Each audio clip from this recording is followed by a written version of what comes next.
Vocabulary की series में आज मैं बात कर रहा हूं वन वर्ड सब्स्टिट्यूशन। पिछले वीडियोस में आपने देखा होगा one word substitution, idiom and phrases, antonym synonym के कई सारे वीडियोस हैं।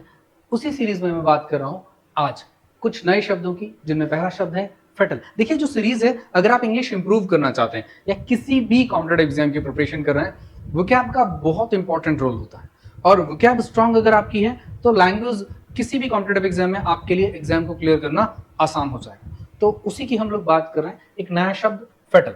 फेटल से जो अर्थ है, फेटल एक्सीडेंट हो सकता है, फेटल डिजीज हो सकती है, फेटल अटैक हो सकता है, कुछ भी ऐसा जो कहां ले जाए, that which ends in death, जो किस ओर जाए, मृत्यु की ओर, अनिष्टकारी हो, विनाशकारी हो या बड़ा नुकसान करने वाला हो, वो फेटल कहलाता है। फेटल अटैक हो सकता है, फेटल एक्सीडेंट हो सकता है या फेटल डिजीज हो सकती है। कोई बीमारी जो मृत्यु की ओर ले जा रही है, कोई एक्सीडेंट या कोई भी प्रहार, कोई भी घातक हमला। तो फेटल मतलब घातक। आई होप आप समझ पा रहे होंगे। अगला शब्द जो है फेटलिस्ट। बड़ा अच्छा ये शब्द है फेटलिस्ट। देखिए, फेट मीन्स होता है one who believes in fate. ऐसा व्यक्ति जो किसमें विश्वास करता है?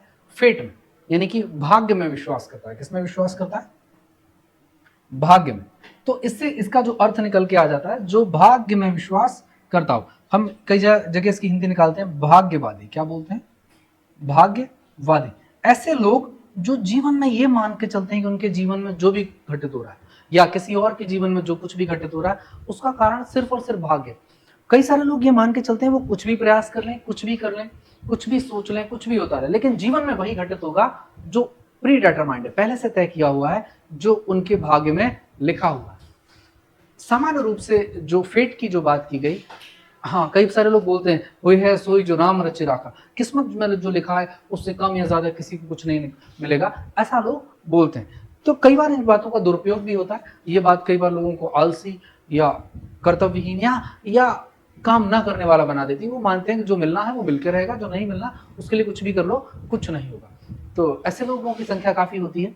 फेटलिस्ट मतलब ऐसे लोग जो ये मान के चलते हैं कि जीवन में सिर्फ और सिर्फ वही मिलेगा, वही घटित होगा जो ईश्वर ने उनके भाग्य में लिख दिया। ऐसे लोग फेटलिस्ट कहलाते हैं। अच्छा, कुछ और भी प्रकार होते हैं लोगों के, जैसे कि कुछ लोग ऑप्टिमिस्ट होते हैं। क्या होते हैं? ऑप्टिमिस्ट। हिंदी में बोलते हैं आशावादी। क्या बोलते हैं? आशावादी। ऐसे लोग जो जीवन में जो जो वर्तमान परिस्थितियां हैं, वो सोचते हैं कि भविष्य में कुछ अच्छा होगा, कुछ अच्छा कर लेंगे, कुछ अच्छा हो जाएगा। ऐसे लोग आशावादी कहलाते हैं। क्या कहलाते हैं? आशावादी कहलाते हैं। अगले शब्द में हम लोग ध्यान देते हैं। अगला एक शब्द है पेसिमिस्ट।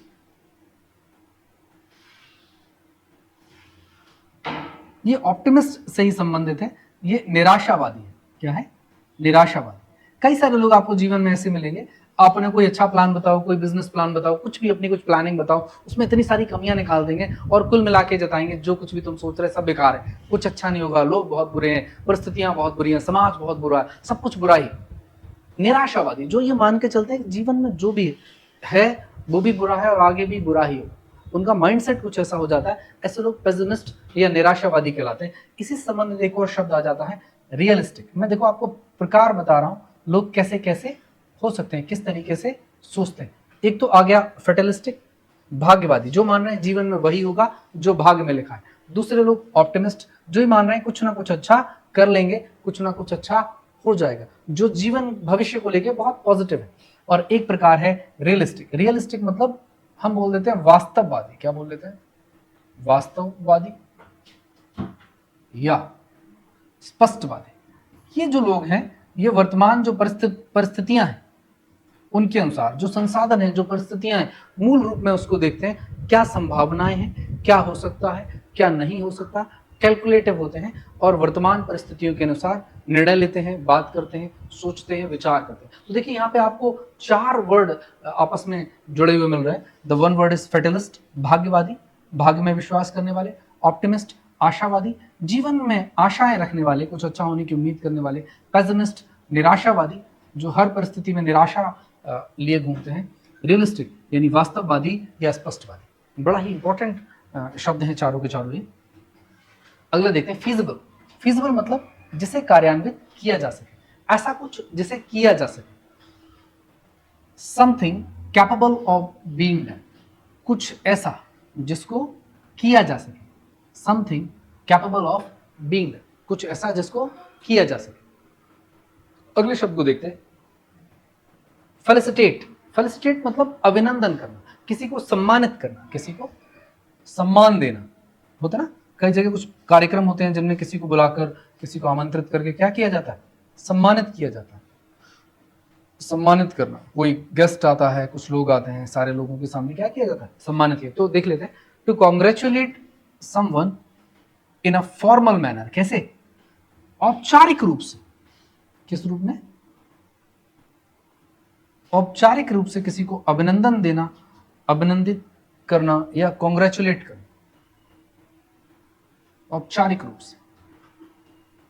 तो फेलिसिटेट मीन्स किसी का अभिनंदन करना या उसको सम्मानित करना या उसको कंग्रेचुलेट करना, उसको शुभकामनाएं देना। ठीक है, अगला एक शब्द है, ज्यादातर लोग इससे परिचित है, जियोलॉजी। जियोलॉजी मतलब भूगर्भ विज्ञान। भू जो है, हमारी जो पृथ्वी है, उसका जो धरा है, जो उसकी जो जमीन है, उसके अंदर क्या है, गर्भ मतलब उसके अंदर क्या है, उसका जो विज्ञान है वो जियोलॉजी कहलाता है। To the study of rock and soil. Rocks मतलब चट्टाने एंड सॉइल मतलब मिट्टी। तो जियोलॉजी का अर्थ है भूगर्भ विज्ञान। अगले शब्द को अगर हम देखें, जर्मिसाइड। अच्छा, ये इसका जो मीन है ये यहाँ ये ठीक नहीं, अगले स्लाइड पे इसको देख लेते हैं। देखिए, जर्मिसाइड जो वहां था वो फिर से जर्मिसाइड है। जर्मिसाइड जो शब्द है वो इस्तेमाल होता है कीटाणुनाशक। किस लिए इस्तेमाल होता है, देखो दो शब्द एक जैसे आपको दिख रहे हैं, एक जर्मिनेशन है और दूसरा जर्मिसाइड। जर्म्स को आप समझिए, जर्म वर्ड हम लोग सालों से सुनते आ रहे हैं। ठीक है, germicide, a medicine that kill germs. Medicine क्या करती है, किल्स करती है, जो कि जर्म्स को। हम कीटाणुनाशक या कीटनाशक शब्द काफी समय से सुन रहे हैं, तो उनके लिए प्रयोग होता है germicide, a medicine that kills germs. अगले शब्द को अगर हम देख रहे हैं तो जर्मिनेशन। जर्मिनेशन का मतलब होता है अंकुरण। हमने देखा, the process by which the seed begins to vegetate. क्या, सीड यानी कि बीज, सीड यानी कि बीज क्या कर जाता है, बिगिन, शुरू करता है क्या, टू वेजिटेट। वेजिट इसी से वेजिटेबल शब्द भी बनता है। हमने देखा कई बार मार्केट में भी, हम लोग आजकल तो मार्केट में भी अवेलेबल रहता है, घर में भी आपने देखा होगा, जो चना है, दालें हैं, उनको अंकुरित किया जाता है। तो वो जो जर्मिनेशन का वही प्रोसेस है। तो जर्मिनेशन यानी कि अंकुरण। नेक्स्ट वर्ड को हम लोग देखते हैं, ट्रेंटोलॉजी जो होती है वो होती है वृद्ध मनुष्यों का। अब वृद्ध मनुष्यों का अध्ययन से क्या मतलब है, scientific study of old age and it's disease. जो ओल्ड एज के जो लोग हैं उनकी स्टडी जो होती है वो जेरेंटोलॉजी कहलाती है। इसमें अध्ययन किया जाता है उनकी एजिंग के बारे में, जो कैसे उम्र बढ़ती है, उम्र बढ़ती है तो क्या क्या समस्याएं आती हैं, उस उम्र बढ़ने की प्रक्रिया को क्या धीमा किया जा सकता है, क्या दवाएं हो सकती हैं, उन उम्र के बढ़ने से क्या क्या समस्याएं हैं, उनके लिए क्या समाधान हो सकते हैं, और उसके अलावा क्या क्या बीमारियां आती हैं, उनके क्या इलाज हो सकते हैं। इसमें इन सब का अध्ययन किया जाता है। अगले शब्द को देखें, जेस्चर। अब देखिए, जेस्चर जो है बड़ा इंपॉर्टेंट, बड़ा इंटरेस्टिंग शब्द है। जैसे मैं आपको समझा रहा हूँ, मैं बोलते समय ऐसे करता हूँ, कभी हाथ ऐसे करता हूँ, कभी गर्दन ऐसे करता हूँ, या जो मूवमेंट्स हैं, ये जो आपकी शारीरिक जो भाव भंगिमाएं हैं, हाथों का चलना, अलग अलग एक्सप्रेशंस का बनना, ये सब जेस्चर के अंतर्गत आता है। ये सब एक्सप्रेशन, एक फेशियल एक्सप्रेशंस हो गए, ये आप जो मुंह का अलग अलग रूप से बनना, ये फेशियल एक्सप्रेशंस हो गए। जेस्चर्स मतलब ये जो भाव भंगिमाएं हैं, ये सब इसके अंतर्गत आती है। देख लेते हैं, शरीर के अंगों द्वारा भाव की जो अभिव्यक्ति होती है, किसके द्वारा, शरीर के जो अंग हैं, अलग अलग जो अंग हैं, उनके द्वारा जो भाव की अभिव्यक्ति होती है वो जेस्चर कहलाती है। A movement of part of which of the body to express an idea or feeling. A movement of part of the body to express an idea or feeling.